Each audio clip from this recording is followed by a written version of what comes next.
अपने डेरों से।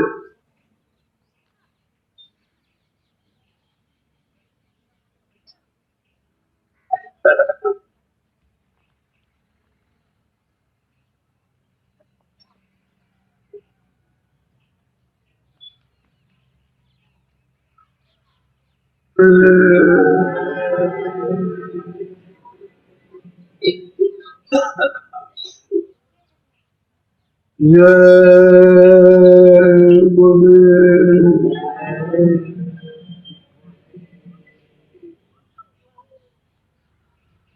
जय गुरुदेव नाम कृष्ण जय गुरुदेव नाम कृष्ण।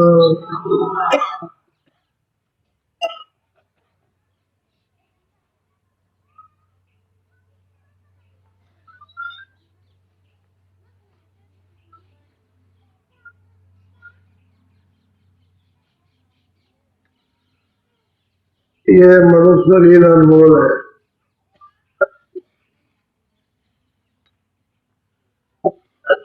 थोड़े दिन के लिए आपको मिला,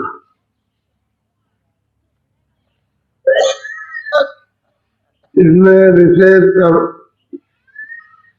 जो आपको दी गई वो बुद्धि दी गई, तो ये 5 तत्व इसमें पूरे।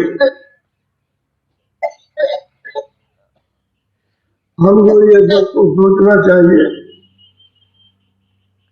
कि एक जगह से दूसरी जगह जाते हो तो चल के ही तो जाते हो, इसके शरीर से। यहाँ से जाओगे तो चल के जाओ, पैदल जाओ, किसी सवारी से जाओ, चल के ही जाओ। पैदल जाओगे तो जीवात्मा सुरत शरीर पर तो बैठी हुई है, शरीर ले जाए। पहले शरीर को किसी में बैठा दो तो भी उस पर बैठी, लेकिन चल के जाना पड़ेगा। जगह चल के गए हुए वहां नहीं पहुंच सकते। अब ये शरीर हम देखते हैं कि है, और रातों रात सो रहे तब तक खबर बगल में आई कर बच्चा गिरा। अरे स्त्री ने घबरा के उठे और देखा, बहुत बुलाया, कौन बोले? बोलने वाला तो जो था वो तो चला गया, वो तो चेतन था, उसको निकाल दिया। अब ये सोचना चाहिए क्यों कहा, इसी की जहाँ खोज सबको करनी चाहिए, गुरु कहा जाता है। यही अगर खोज करो तो कोई ना कोई आपको मिल जाए, लेकिन ये तो कुछ सोच करते नहीं हो। जो किताबों में लिखा है काम क्या भाई, वो तो स्वर्गवास होते, तो स्वर्ग भी तो कहीं होगा, उस स्वर्ग में जाना वो भी तो चल के ही जाना है। ऐसे यहाँ से ऐसे तो नहीं पहुंच जाए, तो चल के ही जाए। लेकिन जब वहां गए नहीं तो वहां जाओगे कैसे? आप एक शरीर से दूसरी जगह नहीं गए तो वहां कैसे पहुंचे? ऐसे ही जीवात्मा, क्योंकि वहां स्वर्ग में शरीर तो है नहीं, ये आपका पंचभौतिक शरीर नहीं है, 5 तत्व। वहां जल नहीं है, अग्नि नहीं है, वायु नहीं है, इसमें से कोई भी मसाला स्वर्ग में नहीं, तो आप कैसे जा सकते वहां? उसके जाने के लिए कोई नहीं। तो जब आपकी खोज करोगे वो कहां से, हम कौन है वो कौन है, वो कहा गया और हम यहाँ कहां से आए, ये सोचना चाहिए। क्योंकि बच्चा अभी जन्म लेता तो कहीं ना कहीं से आता है, तो ये कहां से आया, हम कहां से आए, हमारे सामने जा रहा है, ये कहां चला गया। ये खोज करो तो कोई ना कोई जानकार मिल जाए, तो हम खोजो तो कुछ करते नहीं, जो कहावत चली आ रही है उसी को बहुत नहीं है। ये तो भूल भुलैया है, भूल गया, और थोड़ी देर बड़ी माया ममता में इसी में हाथ फंस गए। आपने कभी किसी को पूछा सही बात यह है कि जहां भी जाना है चल के जाना, वैसे नहीं पहुंचे। ये सूरत अपने घर से आई, ऊपर से आई है तो सब लोगों को हार करते हुए लाई गई। ऐसे नहीं कि आंख उसकी बंद कर दी और सीधे ही ले आई, यहाँ छोड़ दिया करके, ऐसा उधर से आई सब देखती हुई, और जब भी जाएगी तो इधर सब देखती हुई जाएगी।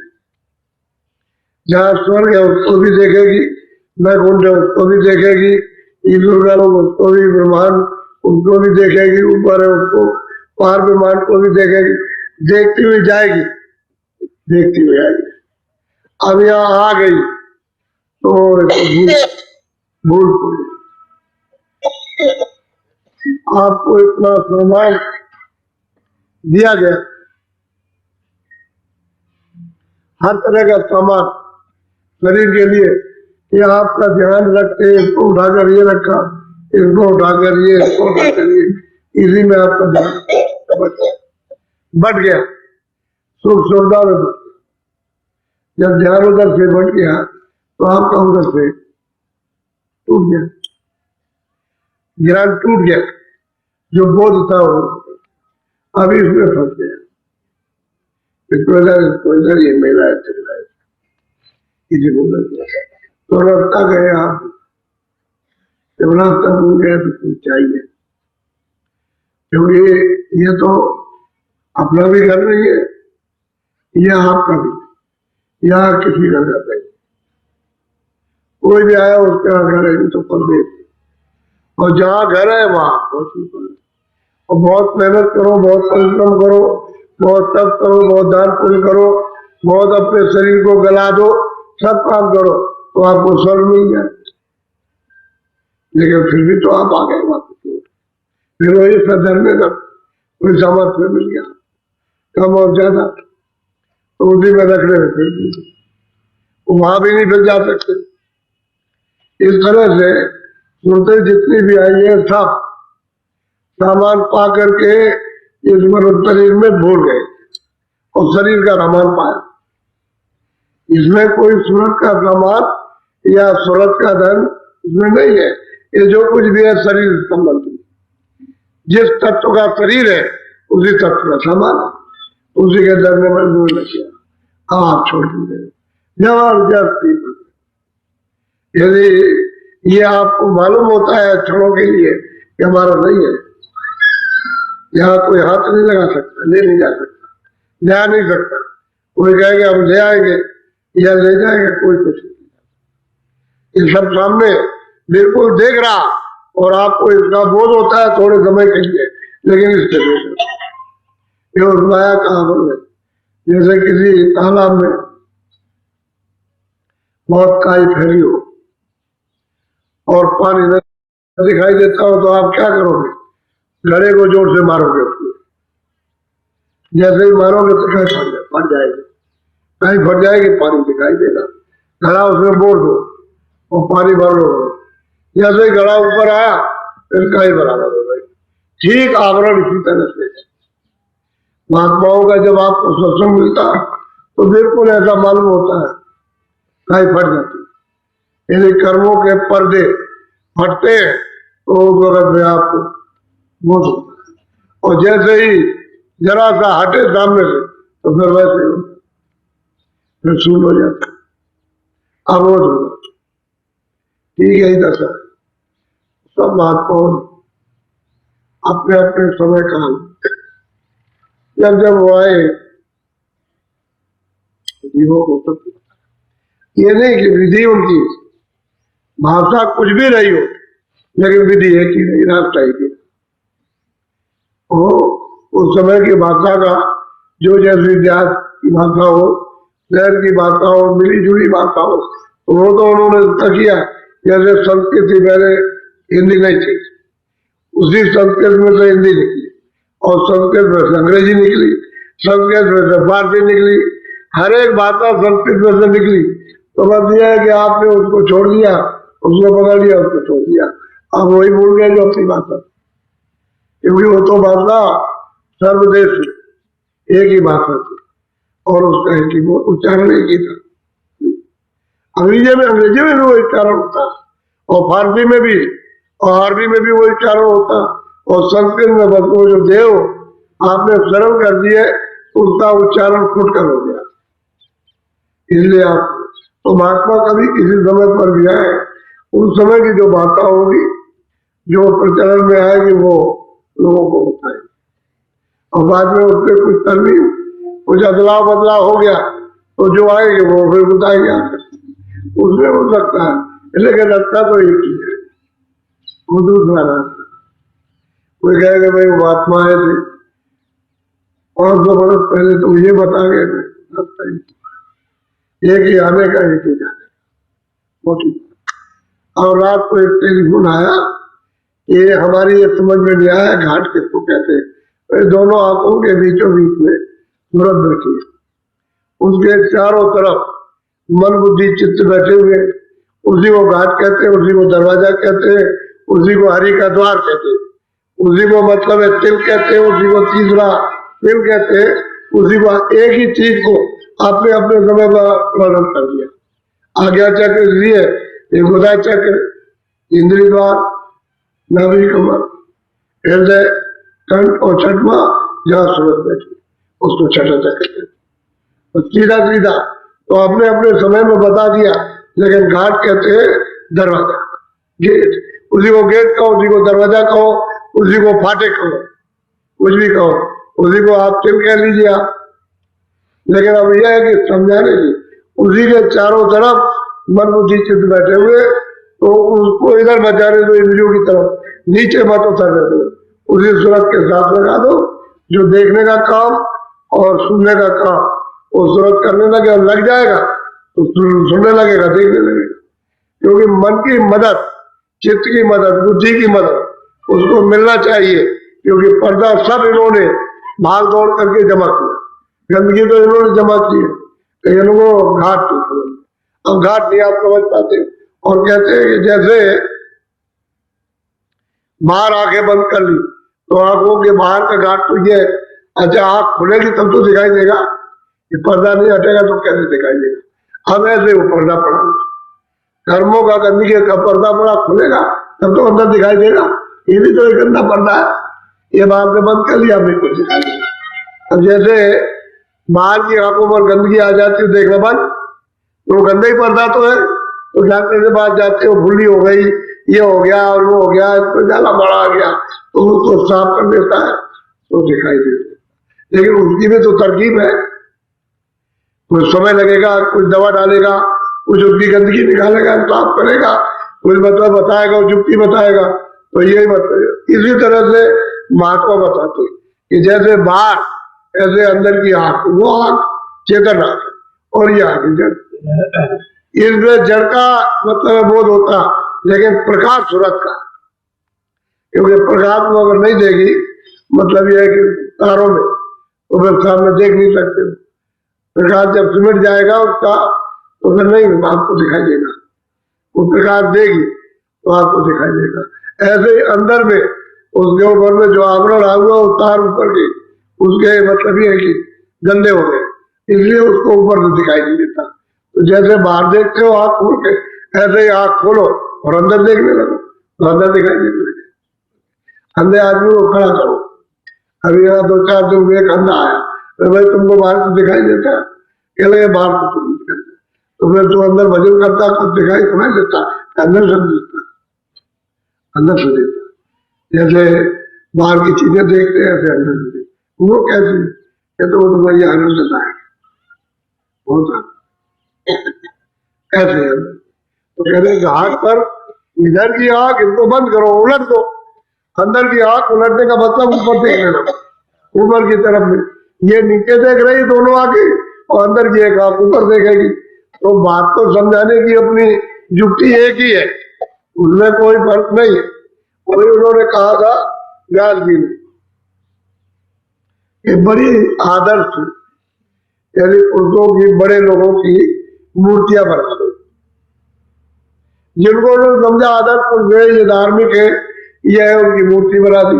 और पहले मोटी आंख वाली बनाई, बड़ी, ऐसे पतली आंख नहीं, बड़ी आंख थी, तो बना दिया और कहा एकांत में स्थापना करो, वहां इनको रख दो और वहां जाओ जंगल में, इधर उधर कोई आदमी ना हो, ऐसे बैठ करके अपनी आंखों से उनकी आंखों पर दृष्टि जमा, एक तक ऐसे दृष्टि जमेगी, जब दृष्टि हिलेगी, हिलना डोलना बंद करेगी, फट से आंख बंद कर लेना, अंदर की आंख खुल जाएगी। ये अंदर जाने का उपाय युक्ति बताई थी उन्होंने। तो कुछ दिन तो लोगों ने किया, लोगों को लाभ हुआ, और उसके बाद में वह थोड़े दिन के बाद लोग भूल गए, क्योंकि वो चले गए, वह भूल गए। फिर ले आए उसको गांव के करीब में, फिर और गांव के, फिर मोहल्ले में ले आए, फिर घर में ले आए, अब यहाँ करने लगे। वैसे एकांत के लिए कहा था, ये एकांत में ये साधन होगा तब दृष्टि उल्टेगी, तब तुम्हारी दृष्टि एकाग्र होगी, और जब एकाग्र हो जाए तो इन आंखों को बाहर की बंद करो और अंदर की आंख देखो तो आंख खुल जाएगी। तो युक्ति उन्होंने बताई थी, उपाय तो ये बताया था अंतर्दृष्टि खोलने का, और आपने बस शुरू कर दिया मनोरंजन, तो वहां तो दृष्टि को छेड़ने का काम नहीं, तो क्या करूँ, महात्माओं ने बताया तो सब कुछ, लेकिन आप उसका उपयोग नहीं कर रहे। अब जरा सा आप सुनो, हम कहाँ थे और कहाँ से आए, और अब कितनी दूर पड़ गए, कहाँ के थे, कहाँ से आए और कहाँ आ गए, अब अपना घर यहाँ से कितनी दूर है वो समझने की बात, वो जरा सब सुनो आप पूरा ध्यान देकर। तो गोस्वामी जी महाराज ने ये सब कुछ अपने गांव में और राजापुर में जहाँ जन्मे थे वहां ये सब कुछ जान लिया, और वो मतलब काशी चले गए। काशी, काशी कहते हैं वाराणसी, बनारस, काशी चले गए, वहां उन्होंने अपना उठे ये जीवात्माओं को जगाने का शुरू किया। तो उन्होंने वही, यहाँ तो उन्होंने संकेत दिया कि हमने जो वस्तु प्राप्त की है वो वहीं पर प्राप्त करनी, लिखा कहा उन्होंने प्राप्त हुआ किया था और लिखा है काशी में जाकर। तो जरा ये बड़े ध्यान से बोलो, पूछा गया, बोलो। तुलसी कहत बुझाई, कर्मा धर्मा सब सुनो। अब इन्होंने रब पूछा कि भाई हम कहाँ के रहने वाले, हमारा मालिक कौन। जब सत्संग सुनते सुनते सुनते सुनते जब इतनी प्रखर, इतनी मतलब विवेक बुद्धि आई, तो पूछते हैं कर्मा धर्मा चेन, कह रहे हम कहाँ के रहने वाले, कैसे आए, आपकी दया कृपा हो जाए तो थोड़ा सा सुना दीजिए। तो वो बता रहे समझा के, यानी बुझा करके बता रहे, बुझाने का मतलब दिखाना, वो दिखा के बता रहे, ऐसे नहीं कैसे बता रहे, बोलो। आगे कहूँ लखाई, मोक्ति विधि दर्शाई। कहते हैं कि भाई मैं तुमको ये बताऊंगा कि आगे जो रास्ता चल रहे हो तो आगे क्या है, जो मुक्ति कहाँ होती है। लोग तो मुक्ति मुक्ति करते, मुक्ति का कोई स्थान स्वर्ग वैकुंठ में जाएगा, ईश्वर के लोक में तो वहां है नहीं, और ब्रह्म के भी लोक में नहीं, ना ब्रह्म स्थान पर। कहते हैं कि भाई मुक्ति भी दर्शाऊंगा और लखाऊंगा, लगाने का मतलब दिखाऊंगा, देखिए मुक्ति है। धर्मा धर्मा तू चिंता क्यों करता, मुक्ति तुझे दर्द दिखाऊंगा, लखाऊंगा, बताऊंगा तुझको मुक्ति कैसे प्राप्त की जाती है, कैसे देखी जाती है, और कहाँ मुक्ति जीवों को मिलती है। सुनते जिस मुक्ति स्थान पर पहुंची वो कहाँ है, ये गोस्वामी महाराज ज्ञानियों को बहुत विधि विधान के साथ समझा रहे। बोलो। कहे तुलसी सोने अगम संदेशा, आदि अंत दर्शाओ देशा। अब गोस्वामी महाराज कहते हुए रहते तो हम जमीन पर है, या हमें यहाँ अंत हो गया और वहां आध है, और वहां आध है, यहाँ हो गया। कहते हैं तो रहते तो हम यहाँ पर, तो मैं यहाँ से वहां तक सब तुझे बताता हूँ, दर्शाता हूँ, और फिर यह है कि तुझको जब ये दर्शाऊंगा, बताऊंगा, तुझे लखाऊंगा भी, दिखाऊंगा, क्योंकि वो दिखाने की बात है कि दिखाऊंगा आपको। अब तू सो को अच्छी तरह से चेत करके सो, जाग करके सो के मत पुनः बोलो। जब नहीं प्रथम रहे एक पुरुष नामा, चौथे पद के पार। अब वो गोस्वामी महाराज इशारा करते हैं जी चौथे कि देखो भाई, कर्म धर्म पहले एक था, वो पुरुष का नाम था, उसका नाम ही अनाम है, अब भी उसका नाम एक ही था। और कहते हैं था का चौथे पद के पार, चौथा पद सतलोक, कहते हैं उसके पार वो आराम था एक। पहले तो चौथा पद भी नहीं था,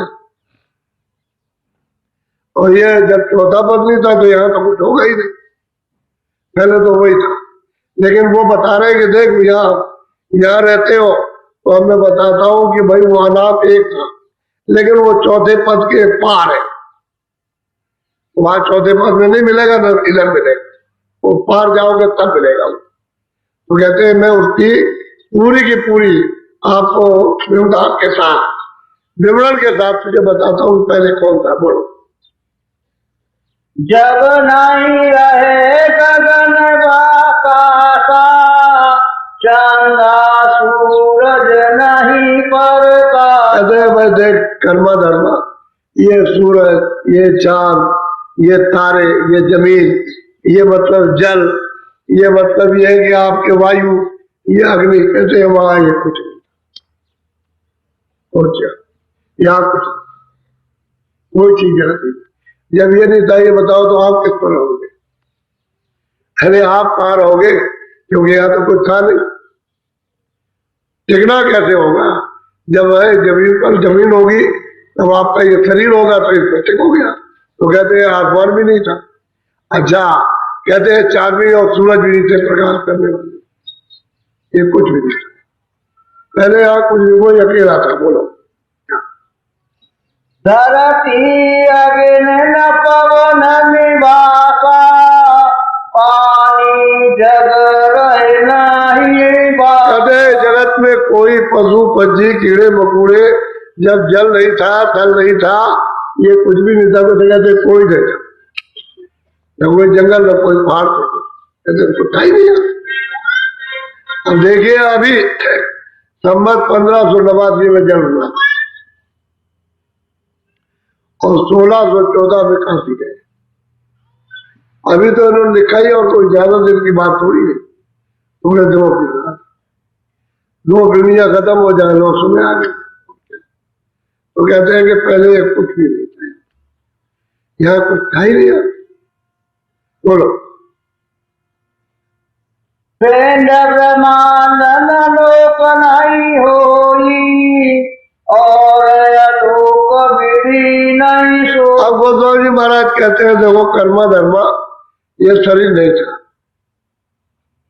अंड लोक नहीं था, और ब्रह्मांड लोक नहीं था, कहते हैं कुछ नहीं था।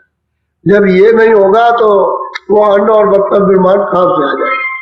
यहाँ था ही नहीं कुछ, यहाँ भी नहीं था, ऊपर में भी कुछ नहीं था, कहते हैं कोई चीज यहाँ पर नहीं थी।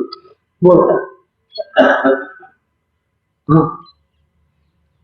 चौथा पद रचना नहीं थानी, ताके आगे पुरुष ना। अब वो कहते हैं गोस्वामी जी महाराज थे कर्म धर्म चौथे लोक की, जो सतलोक है, कहते हैं उसकी भी रचना, अरे उनकी मौज नहीं, उस वक्त रचना नहीं की थी, तो चौथे पद के पार अनामी।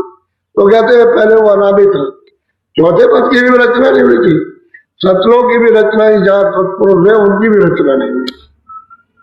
तो यहाँ तो कुछ होने वाला नहीं, क्यों कि ये तो सब कुछ इतना भी हुआ, ये तो सतलोक से सब कुछ हुआ, ऊपर से तो हुआ नहीं। तो कहते हैं सतलोक भी नहीं था, कहते हैं वो सतपुरुष भी नहीं थे, उसकी भी रचना का कोई मतलब निजाम नहीं था, कि मौजी नहीं थी उस वक्त, रचना ही नहीं उन्होंने की थी, वो तो अनामी थे। बोलो। सासुलर सत साहिब भयऊ, सत्य नाम संतन ने। अब कहते हैं कि जब उस अनामी पुरुष की मौज हुई तो उनकी लोर से उनकी मौज से कहते हैं सतनाम, यानी सत्य, जिनका नाम सतनाम है वो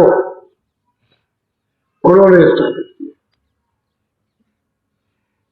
अनामी पुरुष की मौत से ही सत्य, उस सत्य देश में, सतलोक में, सचखंड में, वहां उन्होंने उनको स्थापित किया। उनके पहले तो वहां भी नहीं था और नीचे तो कुछ होता ही नहीं। कहते हैं कि रचना उसी अनामी पुरुष की ही मौत इच्छा से, उनकी रोड से अब शुरू होगी। बोलो। या की विधि विधि गति गाई, बिन सत्संग नहीं दर्शन। कहते हैं कि भाई जब तक सत्संग नहीं मिलेगा उन महापुरुषों का जो वहां आते और जाते हैं, जिनको पूरा ज्ञान प्राप्त हो गया, कहते हैं कि जब सत्संग नहीं मिलेगा तो बेचारे किसी को अगर सत्संग मिल जाए तो ये पूरी विधि, उसकी गति, उसकी पहुंच, उसका विस्तार, यानी किस तरह से हुआ है और कब था, कब से हुआ, ये अब सत्संग से मालूम होगा। जब तक सत्संग महापुरुषों का नहीं मिलेगा तब तक। अच्छा, 700 वर्ष पहले कोई संत थे नहीं। कोई आदमी कहे कि 700 वर्ष पहले संत आए नहीं, उन 700 वर्षों के अंदर आए तो वो कौन सा समय था? कलयुग था। अभी इन्होंने बताया, पहले तो किसी ने बताया नहीं।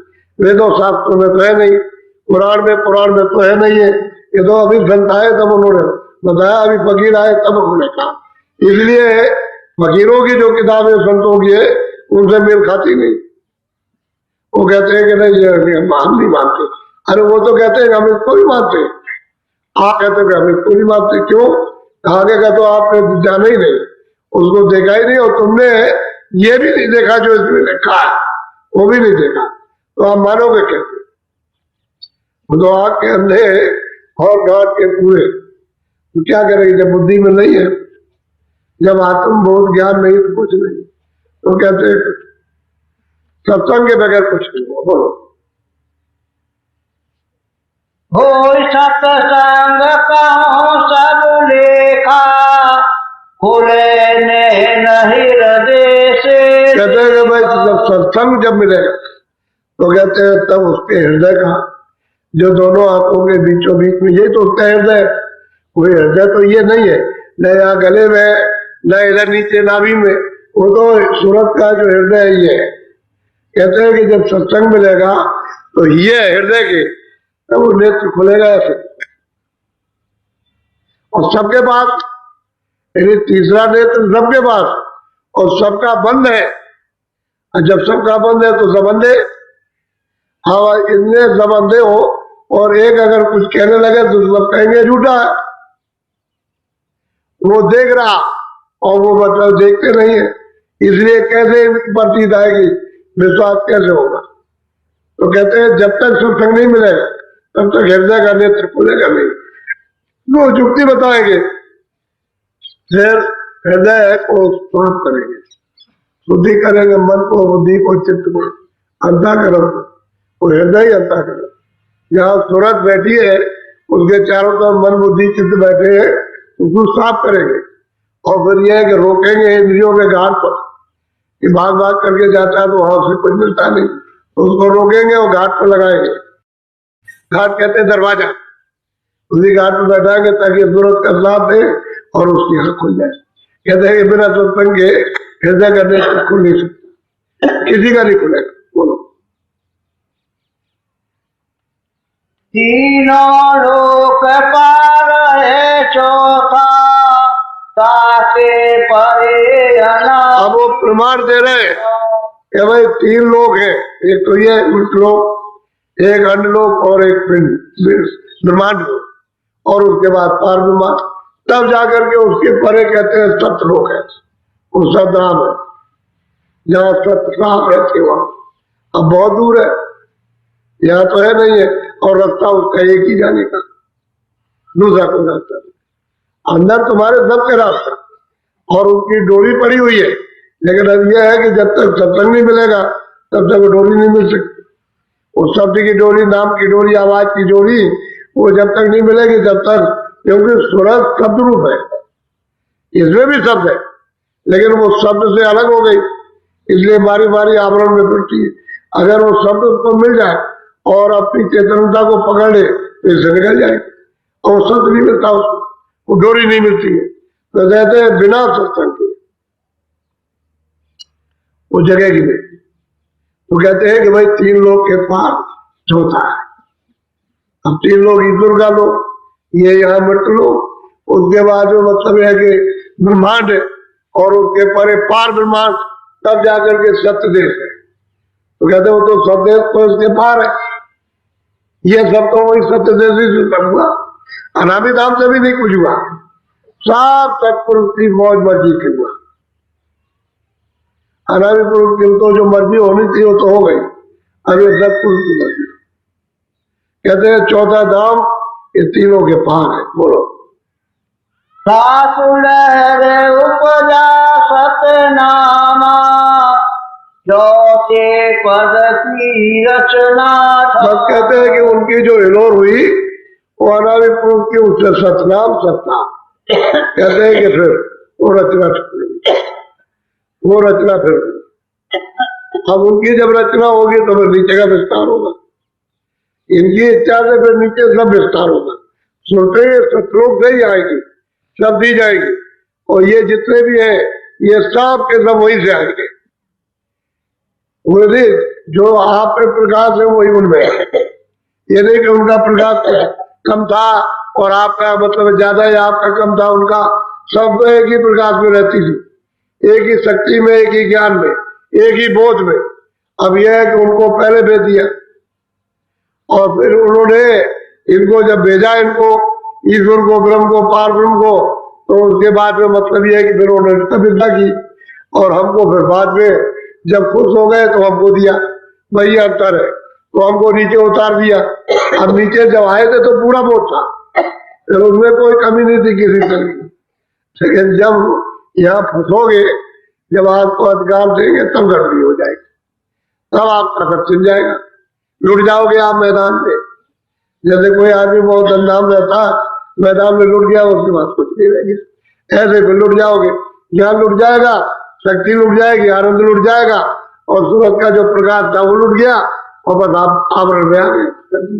ठीक यही बात है, वो ऊंचे पद पर बैठे अभी आ गए, बस ये बात है। और नहीं तो जिस तरह से ये आए पहले सुनते ही गए, उसी बहुत में उसी शक्ति है, उनमें कोई कमी नहीं किसी में। जब ये पहुंच जाएगी तो वही होता है। बोलो। सासुलहर उपजा सतनामा, चौथे पद की रचना। बस कहते हैं चौथे पद, फिर उन्होंने रचना का विस्तार किया। बोलो। सासे भये 16 निर्वाणा, जिनमें एक की करो बखान। कहते हैं 16 निर्माण हुए, 16 उनके पुत्र हुए सतनाम सतपुरुष, उन्होंने भेजा। और तब से जो छोटे हैं, क्योंकि छोटे क्यों है, पहले तो सब बराबर थे वो, लेकिन वो नीचे यहाँ आकर के सबसे नीचे आसान था, सैदल कमल में उनको यहाँ ला करके उसी धार पर बैठा दिया, सब्जी की धार है, उस सब धार है, उसी धार पर यहाँ नीचे बैठा दिया, सबसे नीचे स्थान वही है, यहाँ लाकर, इसलिए सबसे छोटी और बाकी इनसे बड़े बड़े, उनका उनकी रचना भी बड़ी है, उनका प्रकाश भी, सब कुछ, उनकी शक्ति भी ज्यादा बहुत, लेकिन ये सबसे छोटे। तो कहते हैं कि और तो छोड़ दीजिए, छोटे के बखान करता हूँ, वर्णन करता हूँ कि जो सैदल कमल में जिनको निरंजन कहते हैं, जिनको मुसलमान खुदा कहते हैं, और मतलब एक ईसाई उनको गाट कहते हैं, वो यही सैदल कमल में, इन्हीं को हिंदू निरंजन भगवान कहते हैं। बोलो। 16 निर्गुण निर्वाणी, निराकार जाई को जान। कहते भाई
हो पावे। जब मन बुद्धि चित्त अंतःकरण जीवात्मा निर्मल हो जाए तभी तो मिलेगा, तभी तो देखता वहां खुलेगी। और गंदगी जमा रहेगी तो फिर क्या हो, तो निराकार है, आकार है उसका, लेकिन तुम्हारी बुद्धि के लिए वो निराकार। कहते भाई निराकार आकार किसको कहते हैं? जब आंखें तुम्हारी बंद हो जाती है सब सृष्टि का जितना भी रूप रंग है सब निराकार, क्योंकि आग नहीं आपके पास, इसलिए सब निराकार है, कोई उसका आकार नहीं। जब आपके अंदर की आंख बंद हो गई तो परमात्मा निराकार हो गया। ऐसे तो उसका आकार ही है, क्योंकि आकार ना होता है। जब सूरज आकार में बैठी है तो उनका भी आकार है। ये आपका ये स्थूल आकार हो गया, इसके अंदर में चुपी बैठी है। और उनका मतलब यह है कि सूक्ष्म आकार हो गया, उसमें भी तो तत्व है, उसमें भी है तत्व, मन बुद्धि चित्त और अहंकार। और मतलब यह है कि शब्द स्पर्श रूप रस गंध ये उसमें तत्व है, उसी में छुप के बैठे हुए। लेकिन ये ऊंची मंजिल पर है, आप मतलब ये क्या गंदगी में बैठे पंचायत, आपकी आंख बंद हो गई, उनकी आंख खुली है। उनके पास शक्ति है, आप शक्ति हो गए, आपके पास शक्ति छिन गई। अब वहां पहुंच जाओ तो मतलब आपके पास भी शक्ति आ जाए। तो कहते बिना सत्संग के ये भेद मालूम नहीं होगा। अब ये उस वक्त तो इन्होंने जो वर्णन किया तो किताब थोड़ी लिखी थी, किताब तो उन्होंने बाद में लिखी है, बताया तो लोगों को पहले ही है कि भाई इस तरह से रचना का विस्तार ऐसे ऐसे हुआ। ज्योति निरंजन सोई कहाई, ताको संत काल भाई ज्योति निरंजन भगवान है, इनको संत काल कहते हैं। क्यों? कि मतलब ये कि अब ये जग का विस्तार करेंगे अपना, ये तीन लोग का विस्तार करेंगे, ये यहाँ की रचना का। इसलिए मतलब ये है कि देते हैं वो छीन लेते, आपको दिया छीन लिया, इसे वो खा लेते। जो कर्मों का विस्तार कर दे और कर्मों में बांध ले, इसमें पाप और पुण्य में बांध करके सजा दे, वो उसी को काल कहते हैं। और क्या? और जो यहाँ से निकाल के ले जाओ उसका नाम त्याग। तो कहते हैं संतों ने इसको काल कहा। कर्मों का विस्तार तो इन्होंने किया और हम सब जीवों को इसमें अधिकार देकर बता लिया, ये पाप पुण्य अपना अपना करो और अपना अपना भोगो। बस जीव अपना करते रहते हैं, भोगते हैं, और उसके बाद 4 खानों में 84 लक्ष्मी में चले जाते हैं। अभी जाते क्या देर लगती है? अरे शरीर कितने दिन का है? थोड़े दिन। अभी अब बहुत उम्र चली गई, थोड़ी रह गए हो जाते हो, कोई उधर जा रहा कोई उधर जा रहा, जा ही गए, निकल जाओगे तो वहां जाकर के बंद कर देंगे। अगर बंद कर देंगे तो पशु पंछी कीड़े मकोड़े वहां जाके बंद करेंगे तो चले डाल देंगे नरकों में। तो जीव रोते चिल्लाते रहे, वो सुनता कौन होती? कर्म बांध दिया। बोलो शास्त्र नाम कहे निर्वाणा, सोई जीव को कारण। अब वो कहते हैं कि भाई तुम्हारे मत में, अरे भाई कर्मा धर्मा तुम्हारे मत में इसी को निर्वाण पद कहते हैं। सहजल कमल ईश्वर को ही जो ज्योतिष स्वरूप है निरंजन भगवान, इन्हीं को निर्वाण पद कहते हैं। कि भाई यही तो कार्य स्वरूप है, मतलब जीवों को सजा देना ये इन्हीं का काम। जो सजा देता है छुटकारा तो कर नहीं सकते, कहे कि हम माफ कर देंगे, माफ उनसे नहीं हो सकता, वो माफी का नहीं मामला। अब उनके हाथ से निकल गई चीज, अब संत ही माफ कर सकते, दूसरा और कोई नहीं करेगा। और नहीं कोई कर, न ब्रह्मा कर सकते, न विष्णु कर सकते, न शिव कर सकते, न देवी देवता, न ईश्वर कर सकते। अगर माफ करेंगे तो सब करेंगे, नहीं तो कर्मों का जो भी अच्छा बुरा पाप पुण्य होगा उसको सबको अपना अपना भोगना, बचेगा नहीं। इसीलिए आपको सजा मिलती रहती, इसमें से निकाला, अच्छा चलो ठीक है, आपको इसमें से निकाला, राजा बना दिया, तो अब क्या करोगे? वो लड़ाई करोगे ना, देखते रहोगे लड़ाई हो रही है, आपने हथियार बना लिया, दूसरों को मारोगे तो मार दोगे तो आखिर उसका क्या इंजाम होगा? वो तो अपराध पाप हो गया, हत्या हो गई, तो फिर उनको बंद करेंगे ले जाकर के नरकों में कि तुमने इतने लोगों को मारा, हमने रक्षा के लिए तुमको राजा बनाया था और तुमने वहां संहार कर दिया, तो उनको मतलब ले जाएंगे वहां नरकों में, फिर वहां फेरेंगे। ये है सामान दे दिया, आप भूल गए ऐसे। तो बिना सत्संग के कहते हैं कि अरे भाई धर्मा कर्मा बिना सत्संग के पता नहीं लगेगा। पूर्णता नियुक्ति नहीं मिलेगी, बिना सत्संग के मतलब आंख में निर्वाण पद प्राप्त नहीं होगा। वो तो प्राप्त करने वाला मिलेगा तब निर्वाण पद मिलेगा। वो कहते हैं रचना तो ऐसे हुई है और तुम यहाँ कहाँ अटके हुए हो।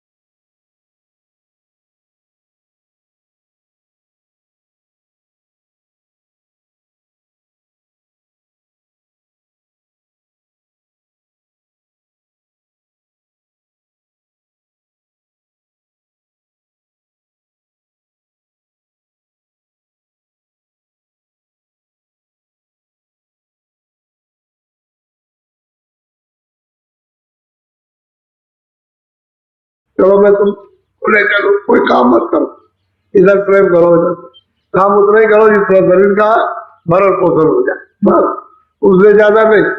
और इधर की चिंता मत करो, इधर करो, अपनी फिक्र करो। जब तो निकाल ले जाए तो आप प्रेम उनसे करते ही नहीं, बराबर चिल्लाते हो आकर के ये लड़का है, ये लड़की है, ये और ये दे दीजिए। अभी रास्ते में यही चिल्लाने लगे, एक देवी के लगे कुएं में पानी नहीं है, पानी निकाल दीजिए, कुएं में पानी निकाल दीजिए। अब ये ऐसी चीजें मांगते हैं, अब ये सोचने की चीज है। कोई पानी मांग रहा, कोई कुछ मांग रहा, कोई कुछ मांग रहा, कोई ये दिक्कत नहीं है, कोई दिक्कत नहीं। ये नहीं कहते कि भाई जीवात्मा का अवतार कीजिए, उसको जगा दिए, घर पहुंचाइए ताकि ये सब छुटकारा हो जाए। तो उनको मालूम नहीं बिना सत्संग के, जब सत्संग नहीं मिलेगा तो क्या करेंगे बेचारे, उनको पता तो कुछ है नहीं। अच्छा, जो किताबों में पुरानी लिखा है वो समझ में नहीं आता, उस समय की बात है, आपकी तो भाषा है नहीं। अब भाषा दूसरी हो गई, अब भाषा से समझ में नहीं आ रहा। अब इस समय भाषा की ऐसा मिलना चाहिए मौजूदा, जो हमको हमारी भाषा में समझा के निकाले। पुरानी भाषा लगी है फकीर, क्या करेगा? एक आदमी अगर संस्कृत का बोध करे ना करे, लेकिन संस्कृत पढ़ना उसको आ जाए तो सुनाता रहेगा, उसका उसको मालूम ही नहीं क्या संस्कृत। आप क्या समझोगे? वो सुना देगा बहुत कुछ। अंग्रेजी नहीं जानता तो अंग्रेजी में अगर कोई सुनाए तो आप बैठे क्या करोगे? इनका क्या मतलब है? बस ठीक इसी तरह से ये हमारी आध्यात्मिक भाषा थी, वो रास्ता भूल गया। और किताबों में तो उस समय लिखा था, अब तो लिखा नहीं। अब तो हमको सरल भाषा चाहिए, तो उनसे बोध कराया जाए। यानी मतलब ये लोग आते क्यों है? इस भाषा से समझते हैं तब आते हैं। अगर आज की भाषा से समझे नहीं तो यहाँ कौन आएगा? और कौन चुपचाप बैठेगा आकर के? और कौन भजन करेगा, कौन ध्यान करेगा? वो भाषा जब समझ में आती है तब उनकी समझ में आता है, तब भजन करते, तभी तो मतलब काम होता है। अब वो पुरानी लकीर फकीर, अब समय क्या, कोई चाहिए बैठ, बहुत अच्छा लुकमान हकीम, बड़े बड़े डॉक्टर थे, और लुकमान हकीम, तो उससे बीमारी चली जाएगी? अरे इतना तो सोचना चाहिए कि वक्त के डॉक्टर हकीम के पास जाओ, ये बीमारी तो आज फैली है, और वो मिल जाए तुमको तो वो दवा करेगा। तुम लुकमान हकीम मरे जा रहे हो, तो मतलब तो आत्म कल्याण कब होगा? जब वक्त का मिलेगा।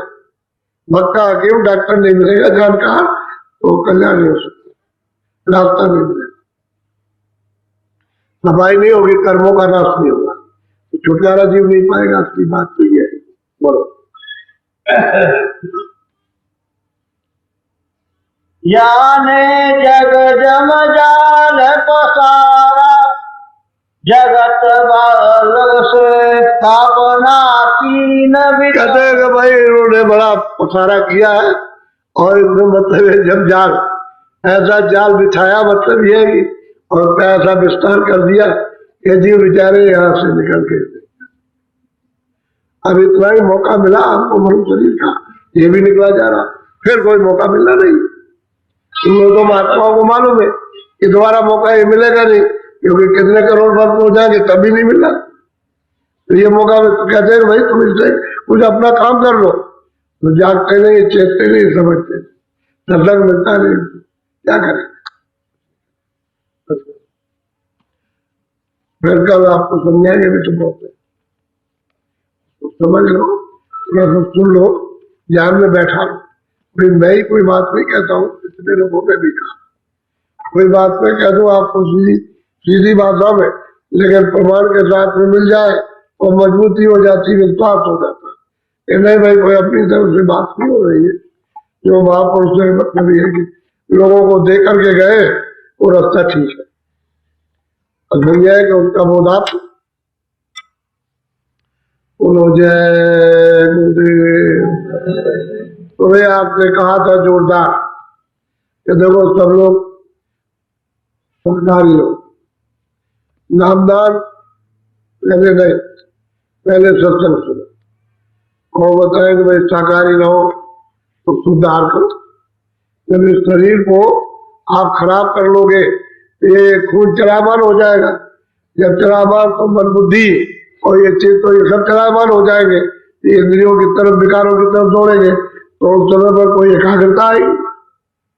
अरे शुद्ध आहार करो जिससे कि खून ठंडा रहे और शुद्ध रहे, तब मतलब सत्संग समझ में आएगा।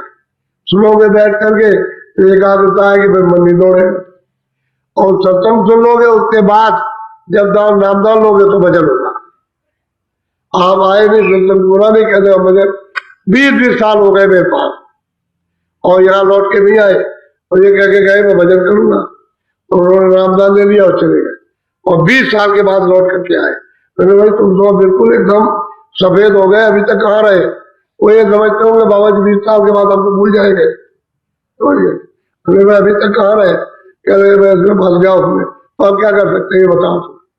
अभी इस अवस्था में क्या कर सकते? अब तो यही है कि मरा हुआ जानवर पड़ा है उसको कंधे बलात के बाहर पे, क्या मैं इतना ही हो सकता और क्या होगा?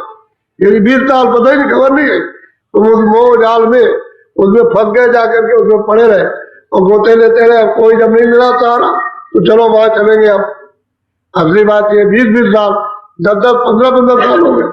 अरे भाई कहा तो था कि मैं भजन करूंगा, हमसे वचन दिया था कि मैं भजन करूंगा, हमको बता दीजिए। अच्छा पहले उनको शुरू में हुआ भी, उसमें जाल में फंस गए, वो भी गवा दिया और जो कुछ भी बताया था वो सब भूल गए। उनसे पूछा कि भाई तुमको कुछ याद है क्या? तो यह क्या करते आए?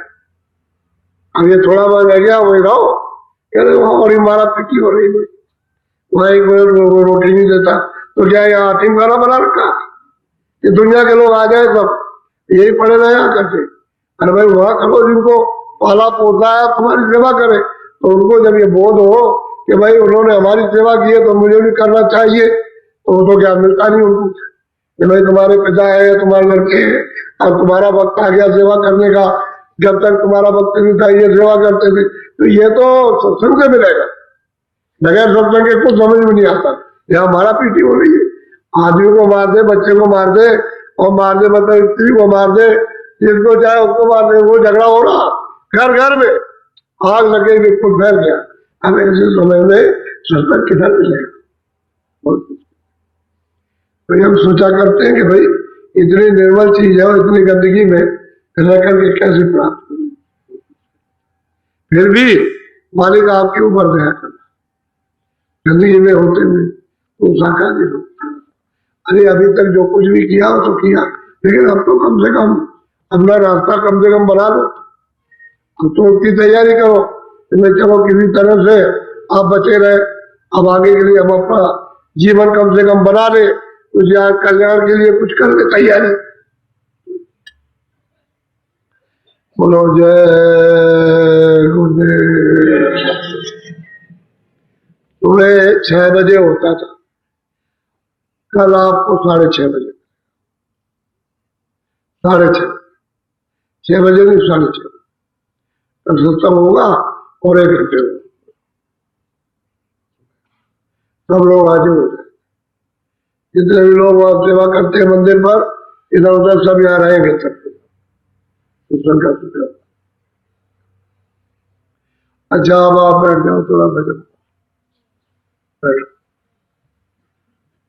देखो, ऊपर ध्यान देकर इधर उधर कहीं भी किसी जगह भागा दौड़ी मत करो, यानी मन को इधर उधर चित्त को मत भगाओ, यही रोक के रखो। ताकि सूरत का साथ हो जाए और वो अपना काम करने लगे, तभी तो मन को मदद मिलेगी। फिर बैठ जाओ वजन पर।